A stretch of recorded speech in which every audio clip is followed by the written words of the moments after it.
lobby d'hôtel et coworking, quelle relation, quelle opportunité et quel futur? Alors, historiquement, qu'on soit clair, les lobbies d'hôtel ont toujours été utilisés pour plus ou moins faire des affaires. C'est-à-dire tous ces rendez-vous un petit peu informels, ces signatures de contrats après 18 heures, en fait, ont toujours eu lieu dans les lobbies d'hôtel, surtout ces grands palaces parisiens ou autres. Maintenant, avec l'arrivée de tous ces travailleurs nomades et ces générations de freelanceurs, il y a eu, comme vous le savez, une croissance d'offres destinées aux coworkers. Maintenant, les hôtels comprennent bien qu'ils ont de l'espace à disposition et en fait veulent profiter de cette opportunité en devenant eux aussi des fournisseurs d'espaces de coworking. Maintenant, il ne suffit pas de s'appeler tout d'un coup coworking ou d'ajouter le mot coworking sur sa brochure ou sur son site web pour réellement devenir un espace de coworking. Alors, comment est-ce qu'on peut le faire pour que ça ait du sens et pour que ça amène de la valeur? Il y a trois aspects que j'aimerais considérer. Le premier, c'est l'infrastructure, évidemment. Le deuxième, c'est le positionnement qu'un hôtel a. Et le troisième, c'est la communauté qu'on peut bâtir autour de cette notion de coworking. Alors, pour commencer par l'infrastructure, il faut qu'on ait un vrai espace à disposition.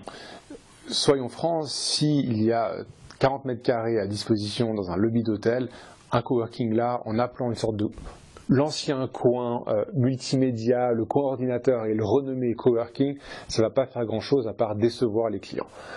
Maintenant, à partir du moment où on a de l'espace, et là je pense par exemple à l'espace de la salle du petit déjeuner. Dans énormément d'hôtels, la salle du petit déjeuner, elle est utilisée de 6 h du matin à 10 h et ensuite il n'y a rien pendant toute la journée. En soi, théoriquement, surtout si c'est le rez-de-chaussée, c'est l'espace idéal pour faire du coworking. Oui, mais il faut que l'agencement le permette. Parce que si vous avez l'impression de vous retrouver dans une salle de petit déjeuner où on voit encore le buffet avec les cornflakes au milieu, on n'est pas dans une ambiance de travail. Un exemple, à mon avis, non pas d'un hôtel, mais d'une chaîne de coworking qui fait ça très bien, c'est l'Anticafé, qui arrive justement à bien mélanger ce côté où on peut venir boire un café et en même temps venir travailler. Alors pourquoi pas venir s'en inspirer pour transformer sa salle de petit déjeuner dans un lieu hybride. Le deuxième aspect, c'est l'aspect de positionnement. Si vous avez l'autre jour, j'étais dans le 8e arrondissement et je vois ce magnifique boutique hôtel et dans l'entrée, il y avait un baby-foot. Parce qu'ils ont dû se dire, un baby-foot c'est sympa, c'est à la mode. Oui, mais dans aucun cas, ça convient au positionnement de l'hôtel.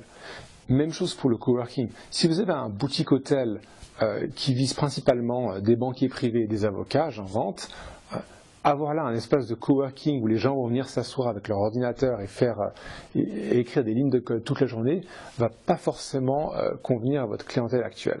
Donc il faut absolument prendre en compte le positionnement de votre hôtel et de la clientèle actuelle pour pas avoir une offre de coworking qui vienne en fait s'opposer à votre première source de revenus, à savoir vos clients chambres.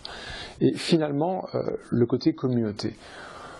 Il y a énormément d'offres de coworking dans les grandes villes françaises, particulièrement à Paris, que ce soit payé à l'heure, payé à la journée, payé au mois, un siège assuré, un siège à disposition, bref, il y a une foison d'offres. Si un hôtel veut vraiment et sérieusement se positionner sur ce créneau et offrir une offre de coworking, à mon opinion, il faut avoir une mentalité où on vise un marché de niche.